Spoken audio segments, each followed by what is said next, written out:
You're listening to the Back Home Network, presented by Home Field Apparel.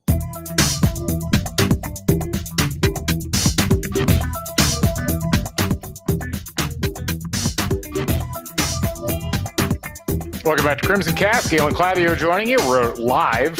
It's 8 p.m. Thursday, May 15th. Happy halfway point of May to those of you who celebrate.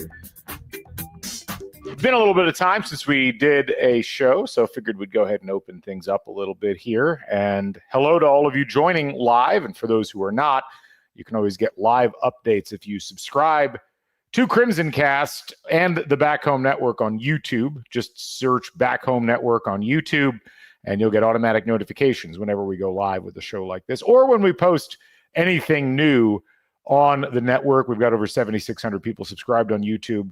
We'd like you to get us closer to 8,000 and beyond, hopefully. So thanks to all you folks for joining in. And just a reminder, as we get started here, we are brought to you by Home Field Apparel, your place to go for the finest in college fashions, the softest fabrics, the coolest designs. Wearing my Assembly Hall 1971 t-shirt from the IU collection, which I think may be the largest collection on the site. They just released some new Indy 500 apparel, which is absolutely worth picking up. And they got a ton of other stuff, both college and other things like the Indy 500 that you can pick up on the website. Follow them on social media. Use the code HOME23 and get 15% off your first order. Again, that's homefieldapparel.com. Proud presenting sponsor of the Back Home Network. We got some kind of random things to talk about throughout the course of the show, but if you are watching live, you can send in questions, comments via YouTube. We're also on Facebook, and I think we've got a Twitch stream going as well, but we'd love to hear from you. We got a couple from earlier on that we're going to answer.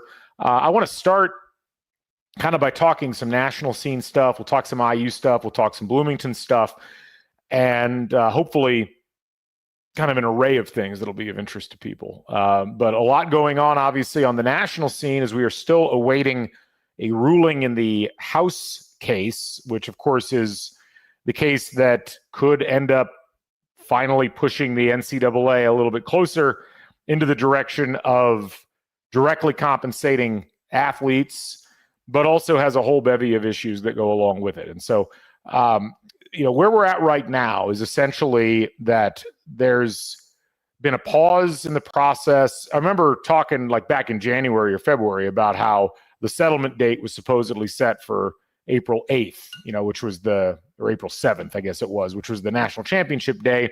That was supposed to be the day that everything got settled on this. Well, it didn't, largely because the judge didn't like the roster limits that had popped up in the midst of all of this, and didn't like the general idea that people had essentially been pushed out of college athletics as athletes. Whether or not that's a primary concern, it's certainly a concern to the judge. And I think, one of the things with these class action lawsuits oftentimes is, if you agree to something that's already caused harm to a group of people, that can be problematic. And the problem, though, is college athletics essentially just assumed that this thing was going to get rubber stamped. They'd already made a lot of roster changes.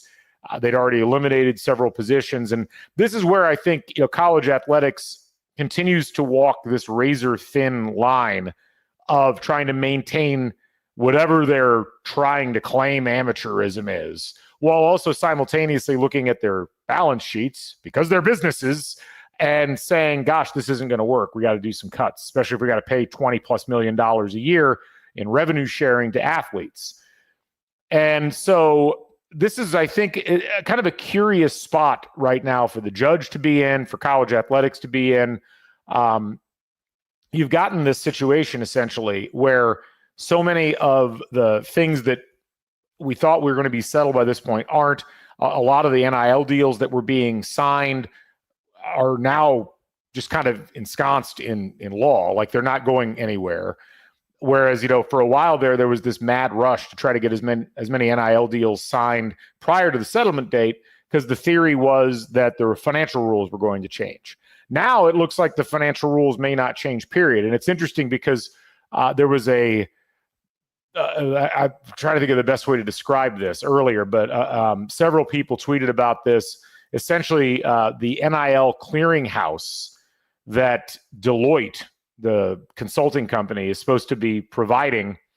First of all, they're calling it NIL Go, which might be the single stupidest thing name-wise I've heard in this entire process. NIL Go, like what?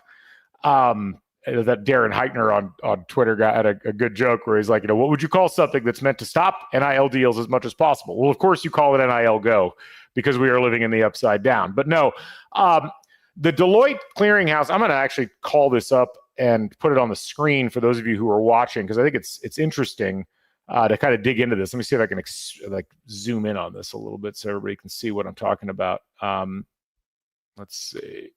That is not really visible. I apologize. This is what happens when I try to blow up something on Twitter. Let me go back and not put that on the screen. It's actually more readable the way that it is right there. So, summary of NIL Go. I can't believe I'm going to have to call this stupid thing NIL Go. Purpose of NIL Go: to efficiently clear legitimate third-party NIL deals, parentheses, contracts/payments with a total value of $600 or more, to reflect true market dynamics for NIL deals without arbitrary value regulation.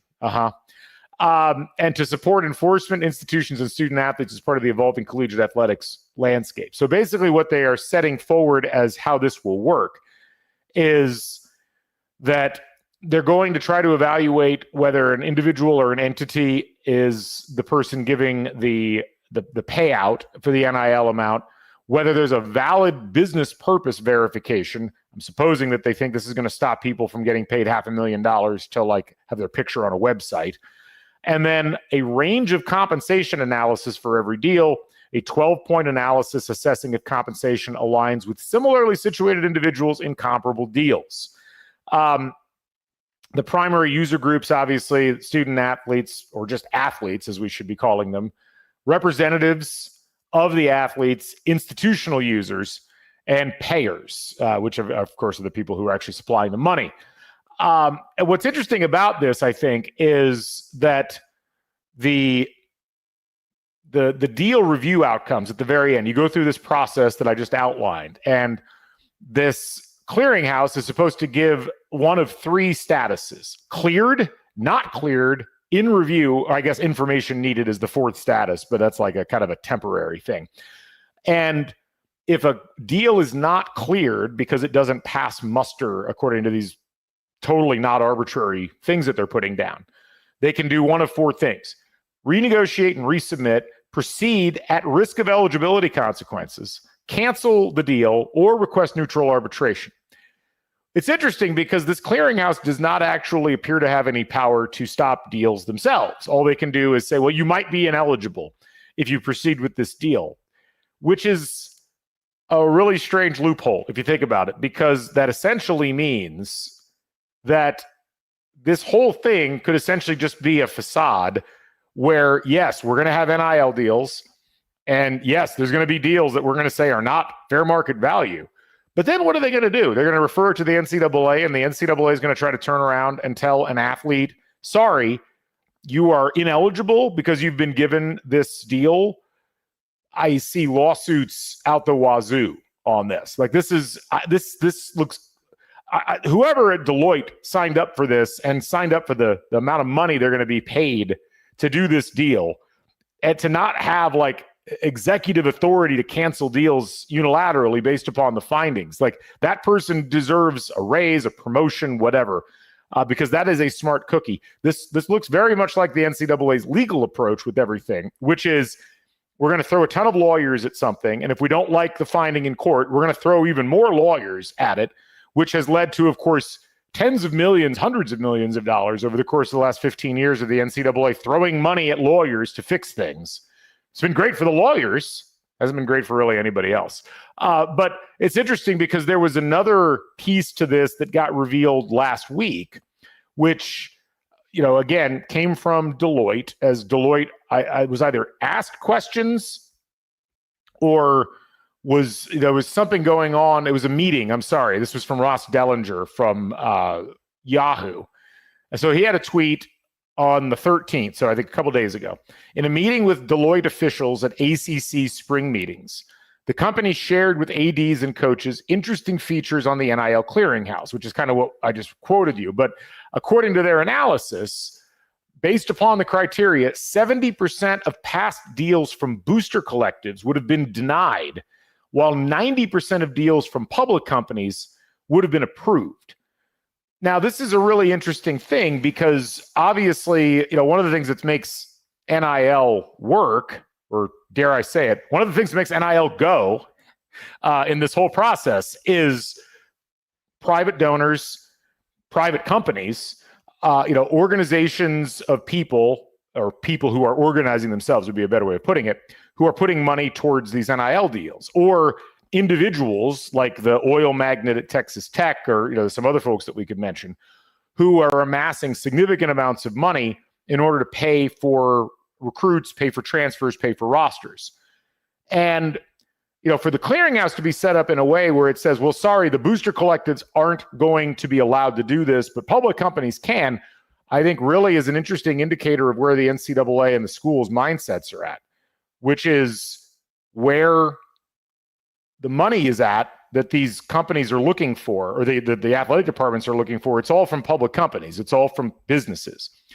The money that the athletic departments would like to keep is the money from boosters. It's the money from individuals, because that's, if you know anything about college athletics, you know that, varsity clubs and, all the revenue you're getting off of tickets and suites and special dispensations for tickets and things like that. It's all coming from individuals, oftentimes rich individuals.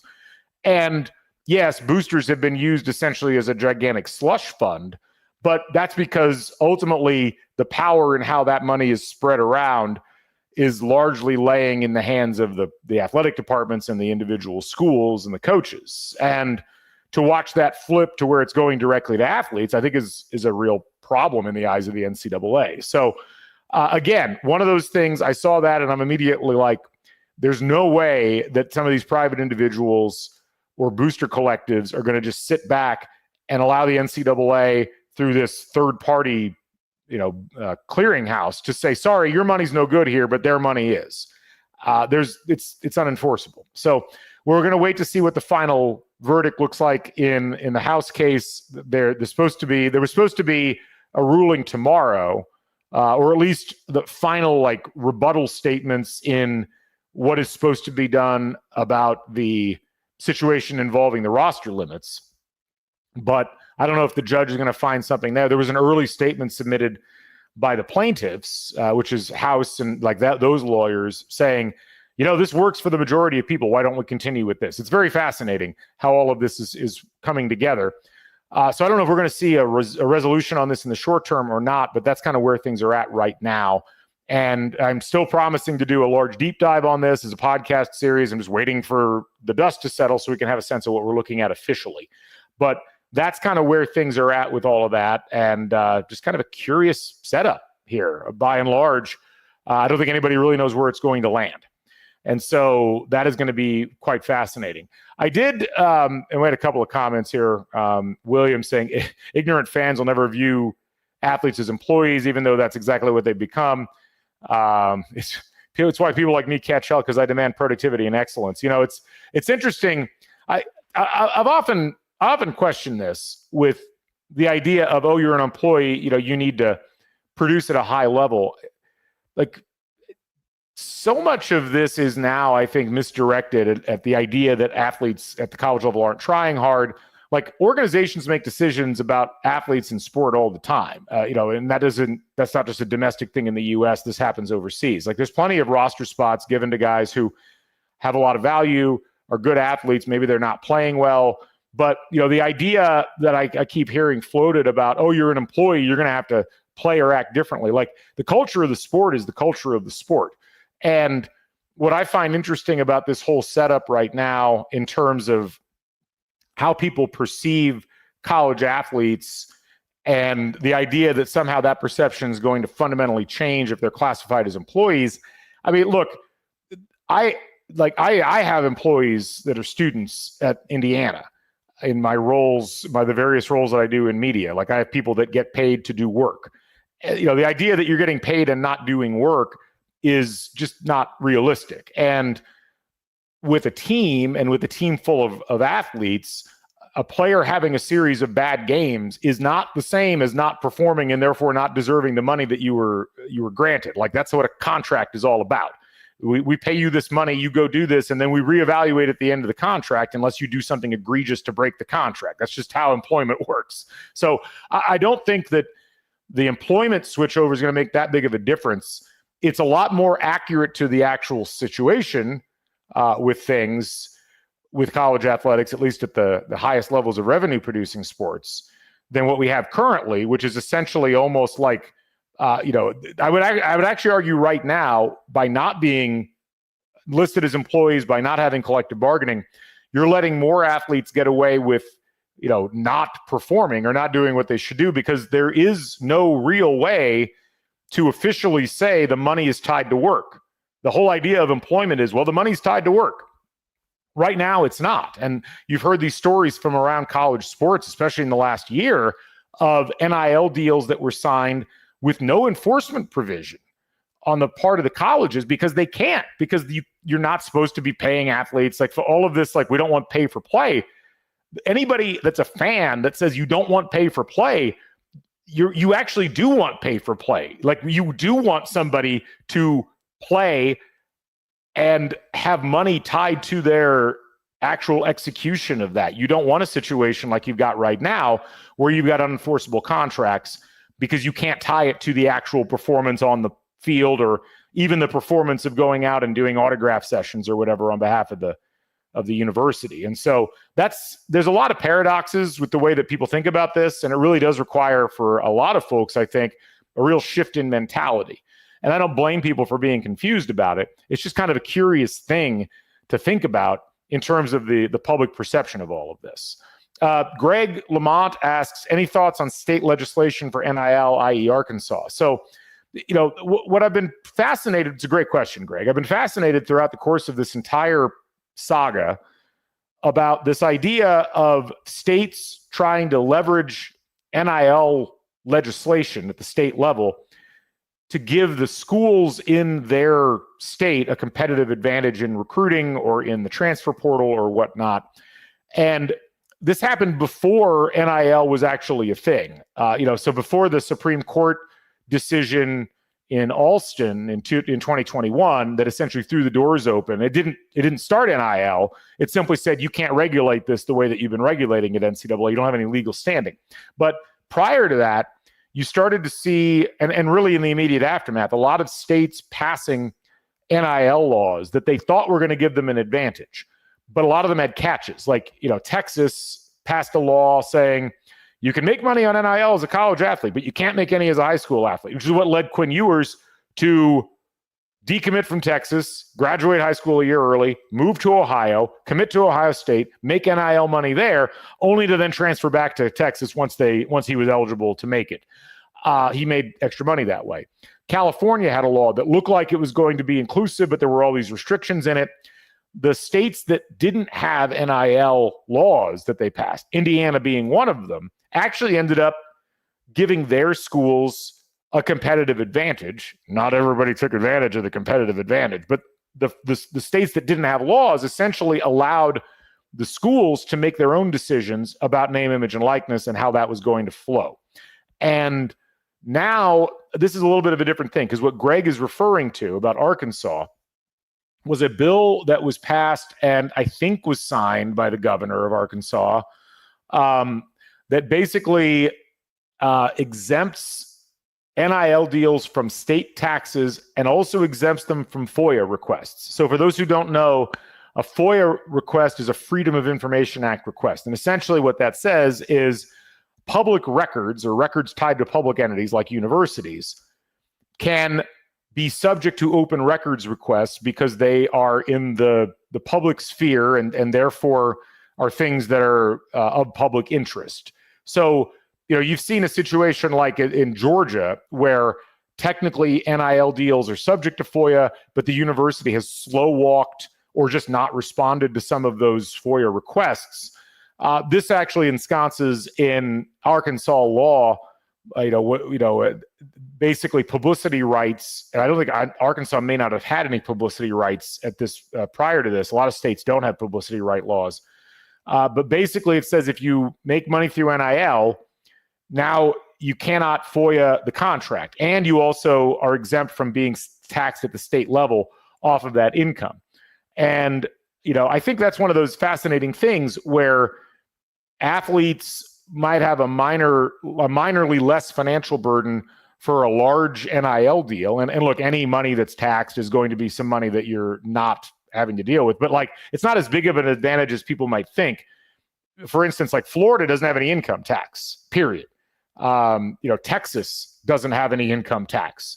I think Tennessee doesn't have any income tax either. I think they've just got a state sales tax. And so there's already some protections built into some of the places that have income taxes about protecting money like this from those items. Greg, apparently an expert on Arkansas income tax. I'll say if a 4% income tax above $25,000 a year. Well, that's a fairly sizable chunk of money. So this does help from that perspective. I don't know that it's going to make that big of a difference, though, in as much as at the end of the day, you're not talking about something that couldn't be overcome with a slightly better deal being offered from somebody else. You're not talking about an insane difference in money. If you're going to give somebody, say, a $500,000 NIL deal, and you're looking at a situation where you need to overcome the fact that Arkansas isn't taxing them on the 4%, you're talking about an extra $20,000. Now that does add up after a while, but how many battles does every school need to win against Arkansas in recruiting?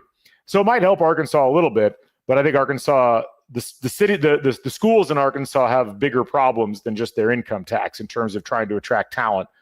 A lot of that being, it's just not a premier location in the SEC, and you're fighting a lot of other reputational items there that if you get a small advantage. I just don't know that it's enough. But I do think that you're going to see states continuing to jockey for this.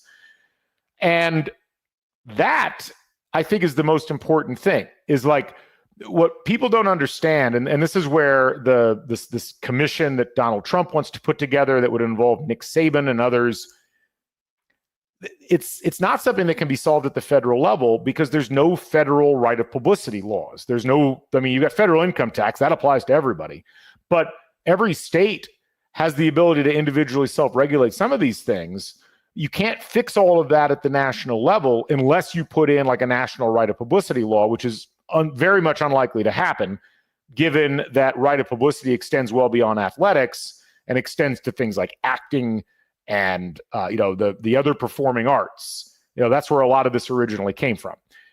So I do think it's going to be really fascinating watching all of this play out. I think the Arkansas thing's worth keeping an eye on, but like many of those NIL-based laws that we saw pop up, right around 2019, 2020, 2021, I don't know that they made that big of a difference. We haven't seen any states or any schools in particular states making out like gangbusters because of the laws that were passed in their states.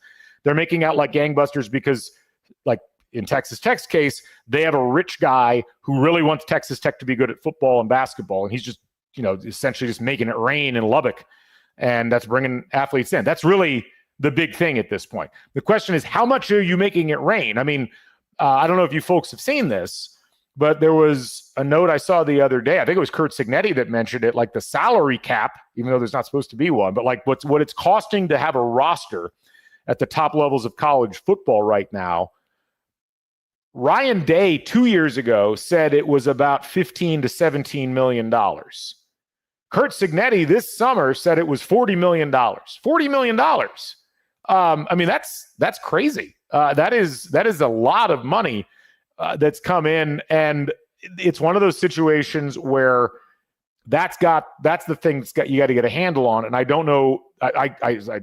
I'll back up. I do know the NCAA and its schools are not up to that task, because they consistently refuse to acknowledge what business they're in, except for maybe Kentucky, as Kent Beckman points out. Kentucky forming an LLC, a viable alternative. So here's the thing about the LLC with Kentucky Athletics. So for those who didn't see and who don't know, a limited liability corporation, this is a private entity which they are forming, which will allow them, they think, to raise more money than they would as a public entity. And so what they've planned on doing, and I'm kind of borrowing this off of an SI article that was written by James Parks, but so the trustees of the University of Kentucky approved a proposal to transfer their entire athletic department into a limited liability corporation, which they believe will allow them to explore things like public-private partnerships, handling expenses as through that process rather than handling them as a public entity. And what I think is going to be fascinating about this, Kentucky makes about $160 million in revenue every year. They are not up in the Ohio State, Alabama, Texas A&M echelon, but they're solidly in that next tier. Indiana's in this tier as well. And what's going to be interesting with the LLC model, there are upsides and downsides to this approach. The upside is obviously you do have a lot more flexibility. Like, I don't think people understand how absolutely complicated trying to do partnerships at the college level is if it's not directly related to education. It's doable, but it's very Byzantine at a bunch of places, Indiana being among them. And at the end of the day, an athletic department is not a for-profit entity. It is a nonprofit entity. That's all essentially outside of the private schools who have a different model. Oftentimes, you're not supposed to make money as an athletic department. This is always why, when you'd get people who would loudly proclaim, well, nobody's making money in college athletics, like only 5 athletic departments were profitable. It's like, yes, congratulations. That's the point. Why do you think that that's a special thing for you to say? If Indiana makes $100 million in revenue in athletics, they need to spend $100 million in cash to demonstrate that they're not turning a profit, because where else is it going to go? So what you've seen over the course of time is these athletic departments not being able to do what businesses would do and hoard cash or invest things or do traditional capital improvements, because they're supposed to be as close to budget neutral as possible. And so what you end up is with this situation where you can't operate like a business. You have to operate in this weird nether region between a public entity and a private entity, but with all of the negatives of the public entity and none of the advantages of the private entity. Now, the flip side of that is you don't pay taxes on that money, which you do have to do as a private entity. And that's going to be kind of the interesting thing. Can Kentucky square this where they're not paying taxes on the money that they're bringing in through the LLC? I don't think that's going to happen. But the flip side of it is, there's likely ways that they can attribute this to an educational process, provided we keep the current system, where there's a direct connection in terms of enrollment and whatnot with the athletes in the university. So I think it's an interesting strategy. I do think that the fact that maybe there's another school that's done this, but this is the first one that I've seen. The fact that everybody isn't jumping on this bandwagon immediately should tell you that this is perhaps not a universally accepted or preferred method of going about handling this. And I think it's going to be interesting to see how all that plays out as we see what the House settlement ends up being. So I don't know if they've actually done the transfer yet or if they've got the approval for it and they're just waiting. It could be that you've got other schools ready to do something similar to what Kentucky's doing. But gosh, who knows at this point? It's really wild. John Kaluter, our old friend, true or false, all this NIL mess can be traced back to Ricky Rowe and the tractor. I think maybe, John. Hooperazzi chiming in. Oh, let me find this here. I'm old enough to know that unregulated commerce brings along thieves and scams. Who's looking out for the players? So this is an interesting thing. There have been no more strident opponents to agents in college sports than college athletic departments. And this is something, it's funny, if you go back and you watch, I can't remember if it's the 87 semifinal against UNLV or the 87 final against Syracuse, the Indiana games. Halftime show of one of those games, there's like a special that they do, and it's on the YouTube copy that I put up on YouTube, where they're interviewing like Dale Brown and a couple of other people. And even during the game, there's mentions of like the agents. Brent Musburger calls them flesh peddlers who go on campus and basically talk basketball players into committing for the draft, and then they never get drafted, and their basketball dreams are over. it's a very parochial way of going about things and thinking about agents as being the evil ones. And, college was where they were safe. College, they were going to be taken care of. They were going to get an education. Everything was fine. Of course, this is the mid 80s when, Memphis State has an entire team not graduate. I think Villanova won the national title and maybe half their players were academically eligible the next year. Maybe it wasn't Villanova, it might have been somebody else. But, it's hilarious thinking about that, thinking about SMU, thinking about the entire backstory of the mid 80s. And then all of this, agents are bad. You shouldn't trust agents. One of my big complaints through this entire process has been the unwillingness of colleges and universities to assist their own athletes in legal advice, tax advice, all of the things that you need, and oftentimes that not just an athlete, but an athlete's family is not prepared for. And this is completely on purpose by the NCAA and its member schools. They want this to be as hard as possible. They want making money as a college athlete to be as hard as possible. And they want to be able to turn around and say, see, we told you, you're getting screwed by this agent. And as Hooperazzi points out, rumors are players are paying between 8% and 20% to agents, add taxes and family. You can see why kids want more and more. I mean, that's half of it. The other half is the price keeps going up because market value is much greater and everybody wants to win in college sports. So I don't think it's just the students. Here we go. Devil D saving me here. It was the title game. He was referring to Derek Coleman. So there you go. But the thing is this, the agent side of things, the NCAA wants to introduce an agent registry and all of this, but they want to approve all of the people. And I think that a lot of actual agents who are representing athletes right now have made some really good points, which is that the NCAA is notorious for watching out for the NCAA. Schools are notorious for watching out for themselves. And this fiction that somehow you can't trust an agent, but you can trust the athletic department if you're an athlete is silly. And that's not to say that all athletic departments are bad, but look, at the end of the day, it's business and business decisions get made. And the idea that, that I've seen floated that athletes shouldn't be allowed to have agents, it's so you want a situation where only one side has representation. I saw Bubba Cunningham had a quote about this kind of obliquely where he's like, well, I'm in favor of collective bargaining, but I don't think athletes should be employees. And it's well, who are you collectively bargaining with then?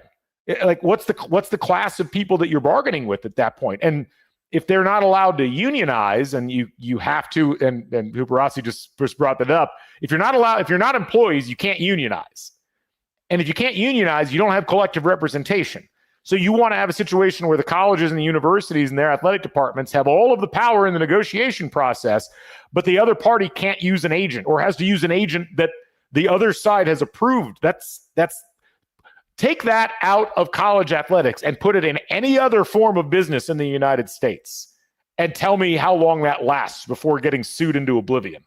Would be what I would say there. These are emancipated adults. These are 18-year-olds.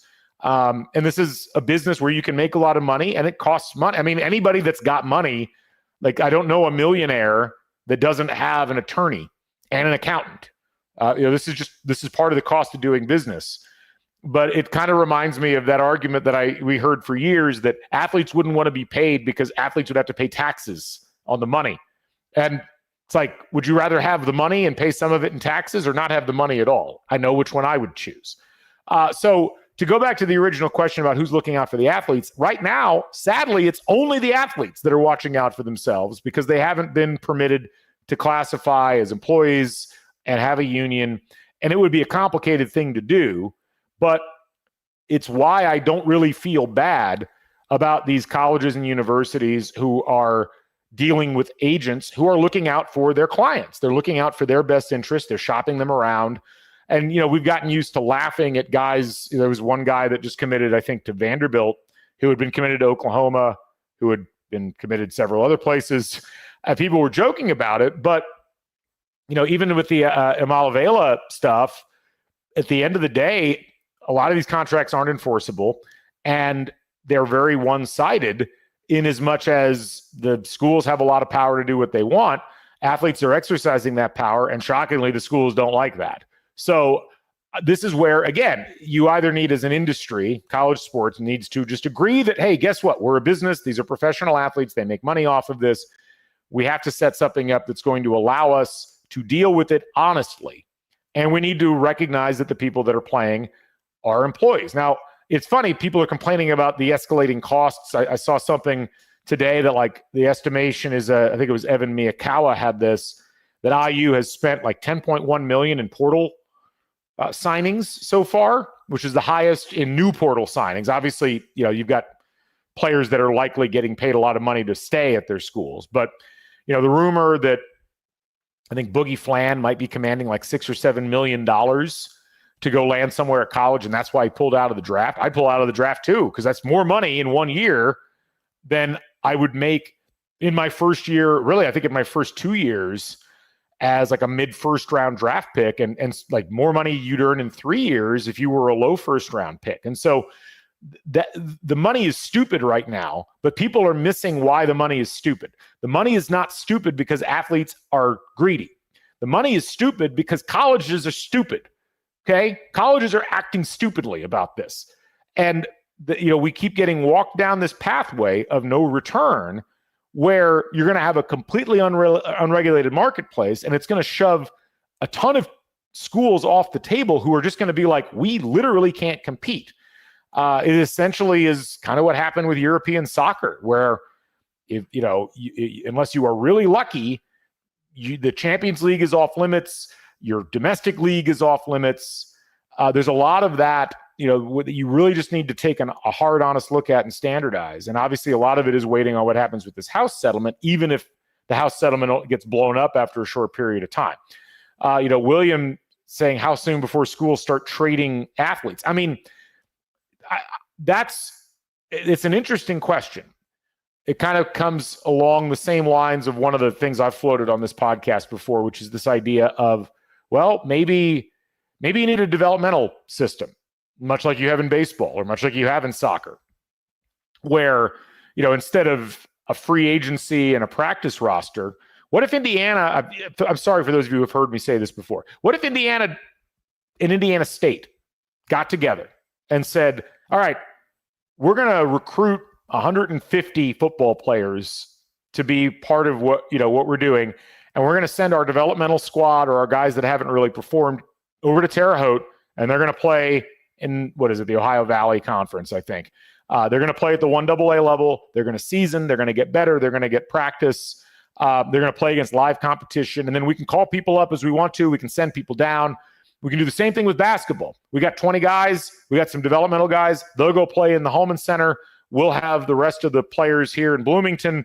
That system kind of makes sense, because there's no way Indiana State is going to be able to compete in this system. There's no way Ball State's going to be able to compete in this system. You can still get some good, fringe players that fall through the cracks. But as we've seen by Indiana's own roster, they are going to matriculate up. Why not have a more stable system, which is what the NBA does? It's like there are so many examples in professional sports of how to do this effectively that the NCAA should just embrace, or a successor organization that says, we can't keep doing what we're doing. We need to do something different. If we want to retain the spirit of this as a developmental league that a lot of people really love because they have emotional attachment to the teams, they have emotional attachment with the players, but we also can't have we can't have Boogie Fland making more money than the first overall pick in the draft. Like, that's stupid. But it also kind of underlines how much of a business college athletics is. The fact that Florida, who just won the national title, could scrape enough money together in NIL to easily pay Boogie Fland $7 million for 1 year and flesh out a roster that's going to contend for a title. That is truly stupid, but it also truly indicates how much money is in college sports. And so let's just acknowledge it as opposed to keep acting like it's not existing, would be how I would look at it. So anyway, I didn't want to talk all college sports on this. I did want to talk about a couple of other things. One of them is the impressive week that we've seen out of IU basketball in terms of the offers that they're making across the board. For those who have not been following, IU been throwing a ton of offers out, and it just it underlines, I think, both the ambition of this staff and I think kind of how they are looking at moving forward. Like, this is not, we heard so much from the defenders of the Woodson regime that there was no value in going after high school players, right? It was just go in the portal. That's where you're going to find players. And as we've talked about on this show, you can do that to some degree, and you're going to have to fill spots. I think everybody's doing that right now. But the flip side of it is you've got to get good young players, like top level, and again, you're talking about players 1 through 80, the mythical sweet spot that Mike Weemuth talks about on X's and Joe's, a great podcast about college basketball that many of you should watch. That's on the Back Home Network. You have to have that mix. You have to have top 80 players, ideally top 30 through 80, maybe slightly more, because now you can pay guys. So now it's not a matter of you get a top 30 guys out and automatically going to commit for the draft. You can keep some of those guys if you've got the financial wherewithal under the current system to keep them rolling. But some of the names that Indiana's pulled in, and I'm going to credit Mike Schumann and the Daily Hoosier, they've been doing a good job of keeping a list of the offers that IU's made. Latrell Ullman, 6'8" forward from Virginia. Sammy Jackson, 6'7" wing from Philadelphia. Ethan Taylor, 7'1" center. Jordan Smith Jr., who's a guard out of Virginia. These are not places Indiana has been recruiting lately. You can just absolutely feel the Kenny Johnson influence here. You can feel the Drew Adams influence. Prince Alexander Moody, 6'4" guard from Virginia, 6'8" forward from Florida. Caleb Gaskins, Davian Adkins, 6'8" forward from Texas. Anthony Thompson, no, not that Anthony Thompson, but a 6'7" wing from Ohio. Tay Kinney, 6' guard from Kentucky. And you've got rumors of other offers, and these are all in the 2026 class. So you've got I think it's 16 or 17 offers right now. Like, Indiana is really pumping these out at this point. And they're also looking at offering players in the 2027 class: Ryan Hampton, Chase Branham, Jason Gardner Jr. So this is exactly what I thought you would see. And this is where we were preaching patience with IU. This idea that they were getting a slow start. They were really just getting the staff together. You got Rod Clark in from Tennessee now. You've got a recruiting staff. You've got a group that's out there hitting the pavement, selling the vision that Darren DeVries has for what he wants this roster to be. And I think that what we're seeing out of all of this is that, and I don't think this is a Tom Crean approach, as Hooperazzi just asked. I don't think this is a Tom Crean approach. It's not offer everybody. What I think they're trying to do is get a sense of where Indiana's money and reputation are right now in this mix. And if you look at this roster, this 25-26 roster that Indiana's got, this is probably the last time we're ever going to see under Darren DeVries this type of an approach, because they won't need it next time. Let's be frank. Like, Indiana, the cupboard was really bare of players that matched Darren DeVries' system and matched, I think, his ideal of how players play together and work together. And so what you've got is this situation where now he's got a chance. He's got a whole recruiting cycle in front of him. He's got ace recruiters who know different parts of the country, can sell that vision, can get him in rooms with people. And now it's a matter of, they can showcase what he's done at Drake. They can showcase what he's done at West Virginia. But it'll take, I think, some initial looks at what's going on at IU to sell those guys on the idea of what it looks like for them in an Indiana uniform. And there's a lot of players here I just don't think that you would have seen Mike Woodson and his staff offering, because they were going off of a completely different model. And I don't think that the model that they were pursuing works in college basketball today. So I'm excited about the fact that you've seen this explosion in offers. It's like they hit the ground running as soon as May got started. I don't know what that's going to mean, but the one thing I'm noticing with a lot of these guys is, with a couple of exceptions aside, it's a ton of guys between 6'5" and 6'8". They all look like they can shoot and defend. It reminds me a lot of the way the Pacers put their roster together.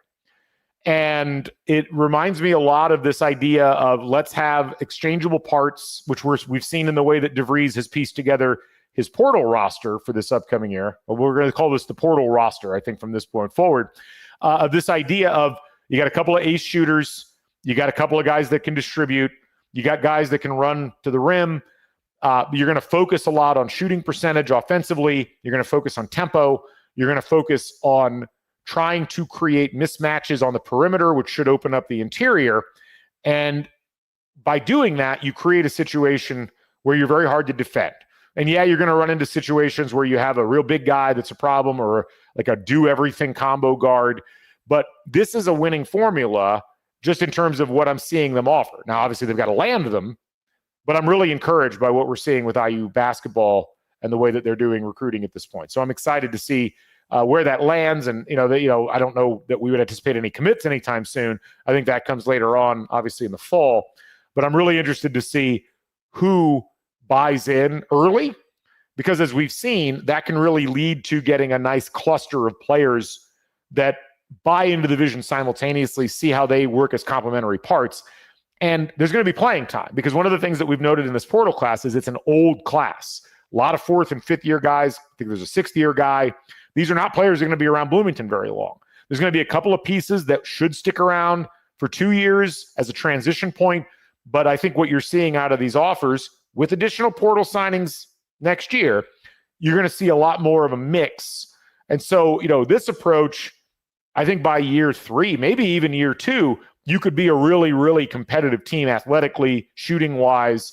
This could really accelerate the growth curve of what the DeVries era looks like if it all fits together. And obviously all of this is speculative, but I like what I'm seeing so far. And at the end of the day, it's May 15th.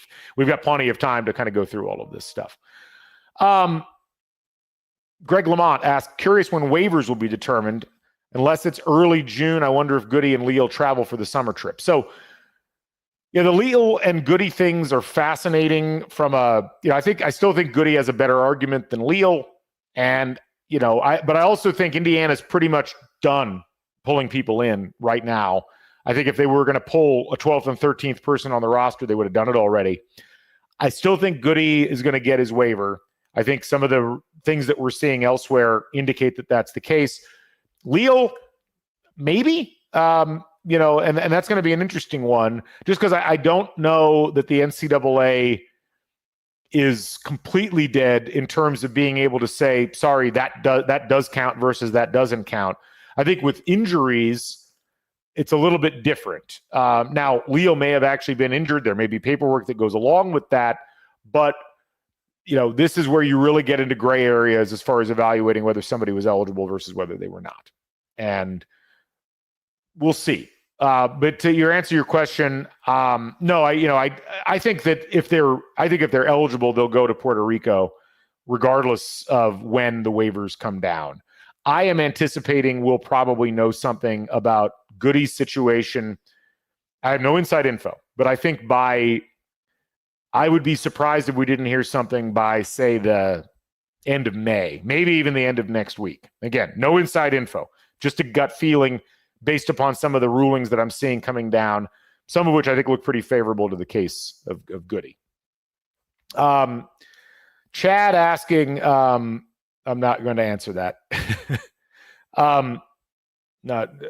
Let's see here. Let's switch to football real quick. So Greg asks, Illinois football seemingly riding the Indiana wave from last year all the way into the top 15 of the early top 25. Seems a little fabricated. It is interesting that when you look at the over-unders that Vegas is setting, and then you look at the top 25s, you can see like media tend to buy into narratives. And the narrative all like coming out of last year, coming out of bowl season was, Illinois is going to be great next year because they bring back Altmaier, they bring back a bunch of other folks.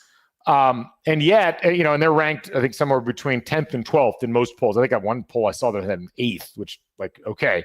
But then you look at the over-unders that Vegas sets, and, Vegas is paid to know how these things work. Brett McMurphy put this up the other day. But the over-unders, Ohio State and Oregon both at 10.5, Penn State, 10, and then Indiana and Michigan are 4th and 5th, or tied for 4th, I guess, in the conference at 8.5 wins. Where's Illinois?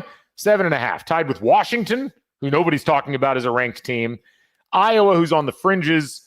Nebraska and USC get talked about because they're Nebraska and USC. But it is interesting. Like, we've seen polls where Indiana isn't in them at all.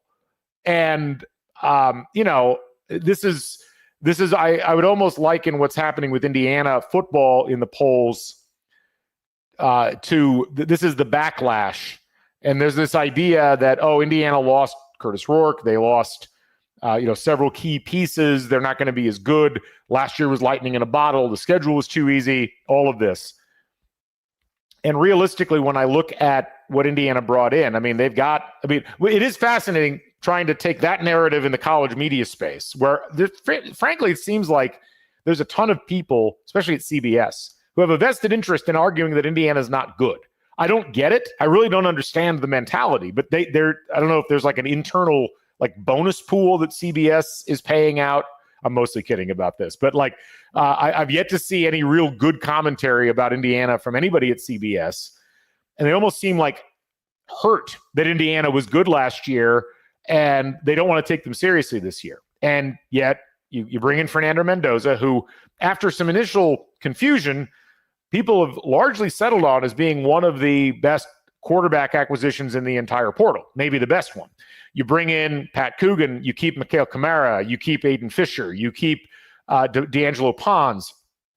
You've got a really strong running back room. You've got Elijah Surratt. You've got Omar Cooper Jr. You've got, all of these pieces. And, even the parts that are concerning. And first of all, I wanted to say my condolences to Taylor Lehman. We were supposed to do a football Q&A pod. Taylor had a death in the family, is attending to that. We're going to get him on the pod soon to talk through recruiting in depth about IU and what they did in the spring session. But, the thing about Indiana at this point, the thing that I think most should be concerned about is, even though Cignetti, as we've seen in interviews, has been very sanguine about the offensive line is still a concern. You lose Mike Kadick. You do bring Carter Smith back. You've got Pat Coogan. You've got Mikelski. You've got good pieces, but you don't know if they're going to mesh together. But I would argue that most of the teams that Indiana is going to be playing have similar questions on the offensive line. There's very few teams that I look at and say that offensive line is going to be great. Ohio State, sure. Indiana doesn't play Ohio State in the regular season. Michigan, okay, sure. Michigan always has a great offensive line. Indiana doesn't play Michigan either. I have a hard time looking at Illinois' offensive line and saying that's going to be a great offensive line. Indiana plays them in week 4. And you go down the list, Penn State, the offensive line is good, but they're protecting Drew Aller, who did you watch Drew Aller last year? And they don't have Tom Allen, who's a very good defensive coordinator. There's question marks about everybody that Indiana plays, including Oregon. And you look down the list, so Indiana, they play Oregon, they play Penn State. Those are two very tough games. They don't play Ohio State. They don't play Michigan. They don't play Washington. They play Illinois at home. They've Iowa on the road, and I think it's a winnable game. They don't play USC. They don't play Minnesota. And then they play Michigan State, who's the over-under's 5.5. They don't play Rutgers. They do play UCLA at home, who's over-under's 5.5. They do play Wisconsin at home. Their over-under's 5.5.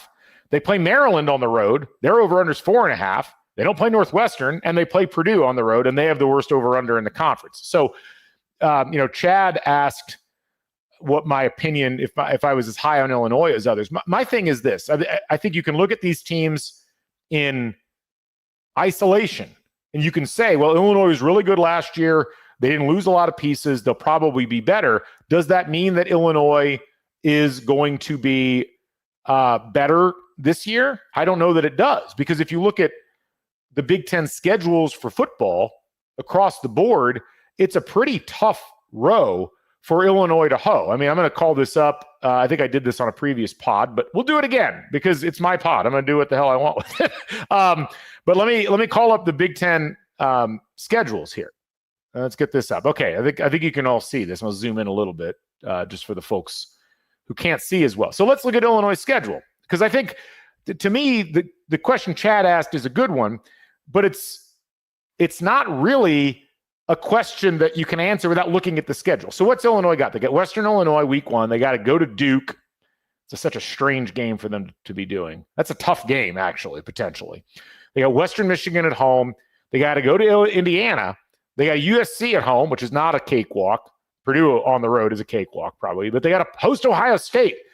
They got to beat Ohio State at home. Seems unlikely. Could happen. But then they got to go to Washington. And then they have a relatively easy stretch. But they got that game at the end of the season at Wisconsin, which I don't care how bad Wisconsin is a given year. That's a tough place to play. So you can look at Indiana's schedule and you can say, wow, they got 4 really tough games. They got Illinois at home, and they got Iowa, Oregon, and Penn State on the road. But I think everybody's got 3 or 4 tough games. Even Ohio State's got some tough ones. They got Texas at home. They got to go to Illinois. They got to go to Wisconsin. They got Penn State at home. They got to go to Michigan. That's 5 tough games in the season. Michigan. We got to go to Oklahoma. I don't know who the hell scheduled that. But that's a fascinating one. They got to go to Nebraska. They got to go to USC. They got to go to Michigan State. They got Ohio State at home. They got 5 tough games.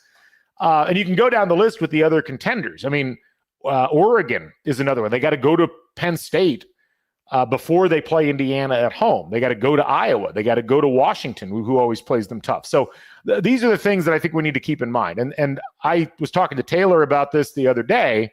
My perspective on it right now is that Indiana has as good of a chance of anybody in the conference of making it to the Big Ten title game if you look at the schedules. Because I think there's a real good chance of Indiana going 10-2. And, I think, 8.5 is the over-under at a lot of the books. I've seen 9.5 in a couple of spots, and as is pointed out by Hooperazzi, 9-3 would be a tremendous season. 8-4 would, like Chad pointed out, if you were on Indiana, sitting at 8 wins, if Indiana wins 8 games, it's one of the top 5 or 6 schedules in the school's history. And I really like the fact that Curt Cignetti's had a whole year to continue to mold this team, to get new guys in. We continue to see some of the Allen guys like filter out. They've got a pretty strong roster. Is it a perfect roster? No. They've got questions at offensive line. They've got questions in the secondary. Those are questions that have got to be answered. But I love their skill position players. I love what they've got, in the pass rush and the linebacker. Interior of both lines is an open question, but I think that a lot of teams have that question. And I think you look across college football right now, there just are not a lot of teams that I would look at and say, undefeated. It's very much not like last year, where you clearly had like a big echelon of top teams, Indiana being one of them, and then a bunch of fall off around 11 or 12. So look, I like what I'm seeing. I don't buy the Illinois hype. I think Indiana has as much of a justification for being ranked in the top 15 as Illinois does. But I also like the fact that Indiana is going to be able to go into the season with a little bit of a chip on their shoulder. That is really helpful. So that's something that we'll keep an eye on as we move forward. And I love the fact Indiana's got a nice long runway as they get into things. They've got those 3 games at the beginning of the year to iron out the kinks. HWF3 notes, I wholeheartedly believe last season team goes 10-2 with this schedule. I think you're right. That's the thing. I don't think, as much as Indiana got criticized last year for not having a tough schedule, I think it underrates how unlucky a couple of the teams Indiana played were, Washington and Nebraska specifically, who probably should have had a couple more wins than they did. But I also think Indiana, take the Ohio State game aside, Ohio State won the national title. They didn't really get a chance to play against anybody of high quality. I think Indiana last year could have beaten Iowa at Iowa. I don't know. I mean, I'm not saying that they would have, but I think they could have. I don't think that was out of the question. I'm always going to be curious how Indiana would have fared against Penn State. And if the draw had gone differently and Indiana had played Penn State in the first round of the college football playoff, I think that really would have been a fascinating one. To see how that would have played out. Because I think Indiana had some things on Penn State that they just didn't quite have against Notre Dame for a variety of reasons. So look, we had a lot more to talk about with football. I wanted to save some of the football talk till we got Taylor back. And so we'll aim for that next week, obviously. But I appreciate all the comments and questions. And we've got a big deep dive into the roster coming up here relatively soon. So look, 9-3, 10-2, 8-4. I'm still riding that. Like, I was curious how spring was going to go. I like what I saw out of spring. I like what I'm hearing the coaching staff talk about, and particularly Signetti. It's a long summer. And I think right now, it's film study. It's studying tendencies of opponents. Signetti breaking down everybody on the schedule, not taking anybody for granted. This is where you make your money as a football coach. And I think that the mentality shift that Indiana went through last year is still something a lot of us are trying to get our heads around, with this idea of how much do you trust an IU football team. A lot of people I know still feel burned by what happened in 2021, but that was a much different mentality as far as that football program was concerned than what we see right now. And at this point, I think they've earned the benefit of the doubt. And I think the fact that there seems to be a lot of juice on the recruiting front, again, we're holding our powder until we get Taylor. But man, IU has been making some nice moves in-state in recruiting. Like, they have been cleaning up in a way I have not seen an IU program clean up since maybe the 80s, back before recruiting rankings existed. I think it really bodes well. And let's give Greg a round of applause. First-time football season ticket holder for Greg. Nice. Good on you, sir. We will see you in Memorial Stadium. I did my season tickets yesterday. Same section. If you know where I am in the stadium, I'm sadly not above the AstroTurf cutout this time, but I'm right over to the right of it. So I'll look forward to seeing you all there. It should be a lot of fun. We had a couple of quick other questions that came in earlier today on Twitter that I wanted to hit. One from Hooperazzi, actually. Can Max's Place help to save the pizza scene in Bloomington? In my opinion, the pizza in town is the worst it's been in decades. Well, we lost Cafe Pizzeria. That hurt. I do heavily recommend going to Max's Place, the revitalized Max's Place, which is located at 17th and College. So right as you're coming into town, it's where Swing In Pizza had moved to, and then gradually got taken over by that whole Hank's Pizza Mac catastrophe. The pizza's really good, and they've got open mic night.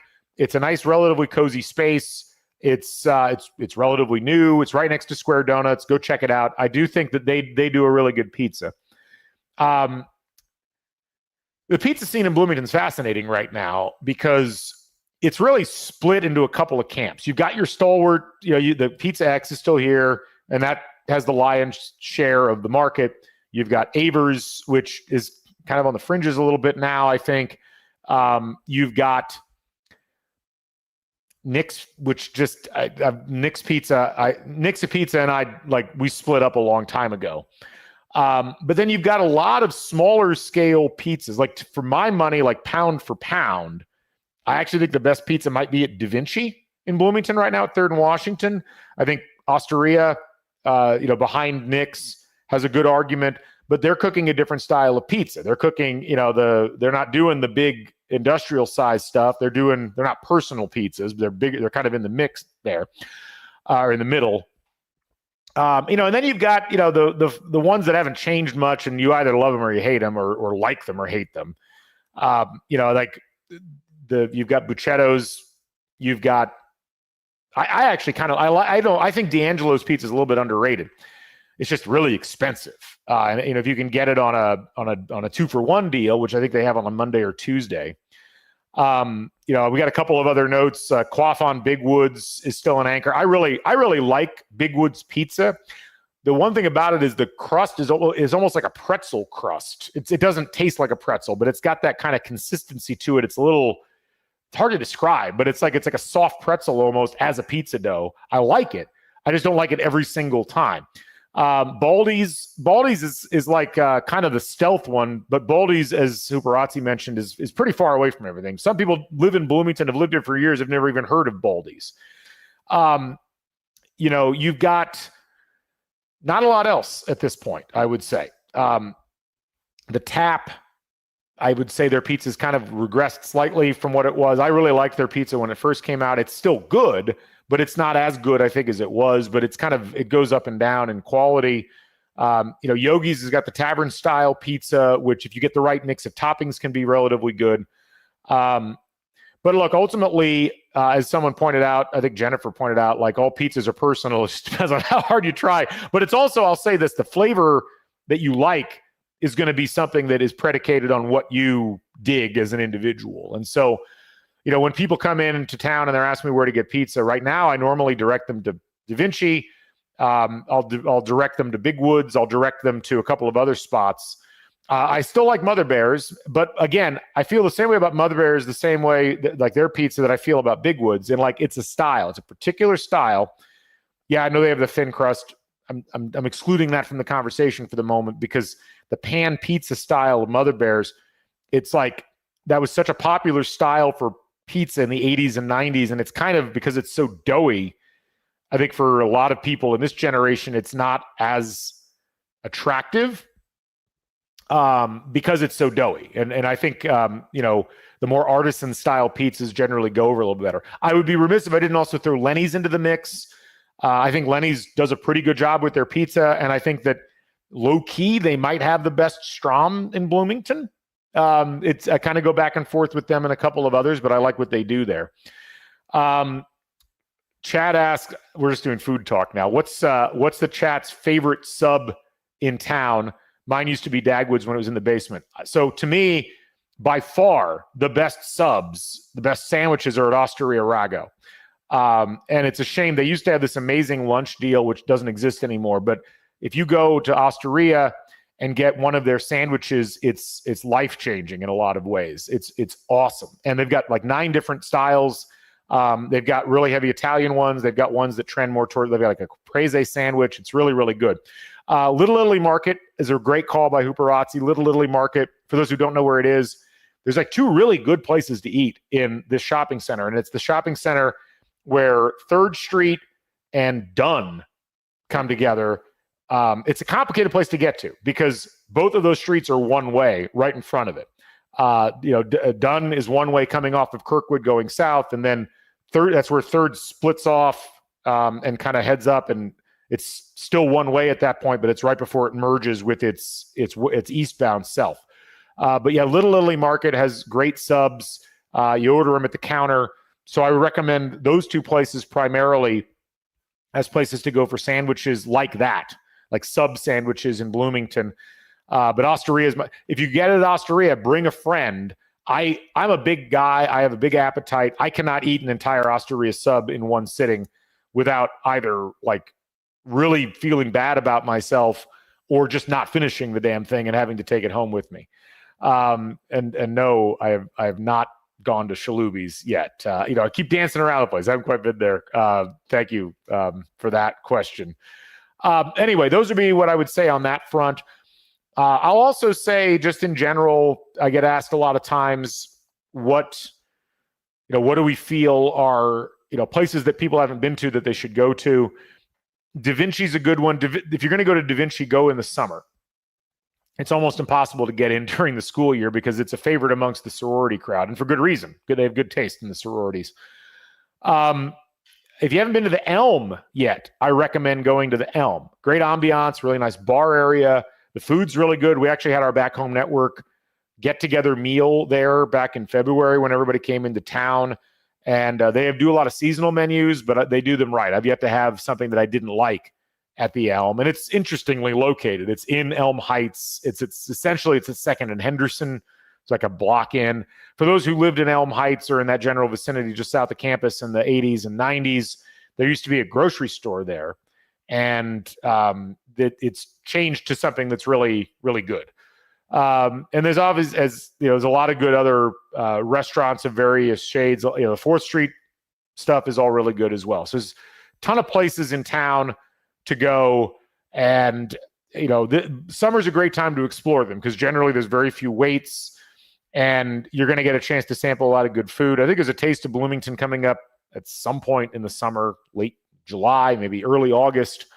But if you're not in Bloomington and you want to come back at some point, that would be a good place to go. And, it's interesting watching the restaurant game turn ever so slightly in Bloomington as, you start to get the cycling in and out of certain places over time. There's still a bunch of open questions. Thank you. The Taste of Bloomington is August 2nd. So put that on your calendar. I'll be around if anybody wants to grab a beer or a sandwich or a pizza. as we would have it there.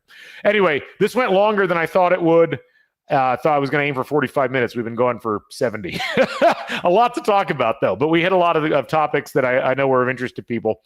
And had a great time with the folks in the chat. Had a great time with the questions off of X. And would love to do this again. We'll do this again sometime soon. We'll get Taylor on the pod. We'll talk some football next week. We'll keep an eye on the waivers. We'll keep an eye on recruiting. And we'll obviously keep an eye on what's going on in the college sports space, as we're going to be talking about this stuff all summer. We're also going to be doing some other cool things on the Back Home Network. We got some interviews coming up we're going to try to hit. And there's going to be some other things we'll do this summer content-wise I think you guys will enjoy. So a little tease there for you. Next week, Scott will be back with me. We might actually have two separate podcasts. We're certainly going to talk Indiana Pacers as, wow, what a run so far. And who knows? Maybe they're playing the Knicks. Maybe they're playing the Celtics in the Eastern Conference Finals. We've got the possibility of one of the most unique things I think that you could do in sports, at least in Indiana. Game 3 of the Eastern Conference Finals is going to be at 8 p.m., the day of the Indy 500. And I am planning on doing the double. I'm going to try to do both games, or both events in the same day, which might be really questionable from a health perspective, but will be a lot of fun. So we're going to talk that. We're going to have a separate pod where we give our Indy 500 read. And that's going to be a fascinating race this year, or at least it better be. The rest of the season in IndyCar has not been particularly exciting, which is disappointing because that's really the main thing it's got going for it is the competition. But it's been pretty much the Alex Pillow show throughout the course of the year. So we'll talk about both of those things next week and maybe have a couple of other things as well. Anyway, I salute all of you folks for joining us here on the Back Home Network. And if you didn't watch that video that IU Athletics put out today, watch the video that IU Athletics put out today. Anyway, we'll catch you folks on the flip side. On behalf of Home Field Apparel, our presenting sponsor, on behalf of the entire Back Home Network, I'm Galen Clavio. We will catch you folks on the flip side. Stay never daunted. Bring back the Bison. So long, everybody.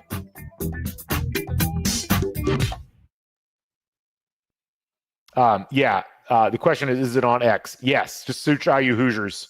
It's on there. It's also on Instagram. So check it out in both places. Anyway, all right. Thanks to the folks on YouTube. You all are delightful people. We'll catch you later on. Have a good one.